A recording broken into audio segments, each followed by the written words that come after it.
اعوذ باللہ من الشیطان الرجیم بسم اللہ الرحمن الرحیم وللہ علی الناس حج البیت من استطاع الیہ سبیلا۔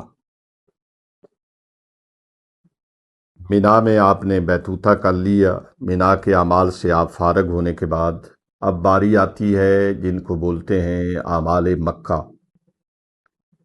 اعمال مکہ ضروری نہیں ہے کہ آپ فوراً کریں، آپ ذی الحج کے آخر تک انجام دے سکتے ہیں۔ جیسے ہی آپ مینا سے آئیں گے، اعمال مکہ کے اندر سب سے پہلے آپ نے طواف کرنا ہے کہ حج تمتع کے لیے طواف کرتا ہوں قربتاً اللہ۔ کہیں 7 چکر لگائیں گے طواف کے۔ طواف کرنے کے بعد آپ کو 2 رکعت نماز طواف حج تمتع کے لیے جو کیا ہے وہ 2 رکعت پڑھنی ہے مقام ابراہیم کے پیچھے۔ جیسے ہی آپ 2 رکعت نماز پڑھ لیں گے، اس کے بعد آپ کو سعی کرنی ہے۔ سعی میں وہیں صفا سے مروہ، مروہ سے صفا، یہ 7 چکر لگانے ہیں۔ سعی کے بعد تقصیر نہیں ہے۔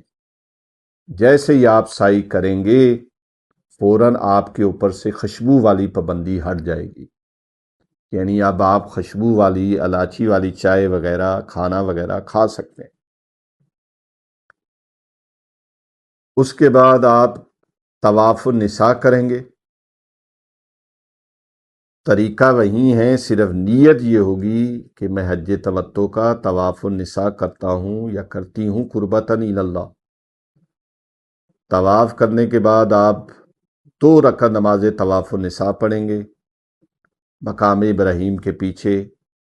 جیسے ہی آپ 2 رکعت نماز طواف النساء پڑھیں گے، طواف النساء کرنے کے بعد تو آپ سے ایک اور پابندی ہٹ جائے گی جو جنسی معاملات ہیں، وہ پابندی آپ سے ہٹ جائے گی۔ 2 پابندیاں آپ پہ ہمیشہ باقی رہیں گی جب تک آپ وہاں مکہ میں ہیں، ایک شکار کرنا، دوسرا حرم کے درخت گھاس کو اکھاڑنا۔ اس طریقے سے آپ کا حج مکمل ہو جائے گا۔ خداوند عالم آپ کے حج کو قبول فرمائے اور ہمیں بھی اپنی دعاؤں میں آپ یاد رکھیں۔ خداوند عالم سے دعا ہے تمام مسلمانوں کی مشکلات آسان فرمائے۔ وآخر دعوانا ان الحمدللہ رب العالمین۔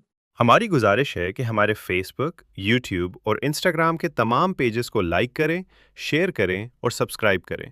آپ کی حوصلہ افزائی ہمارے لیے قیمتی سرمایہ ہے۔ شکریہ۔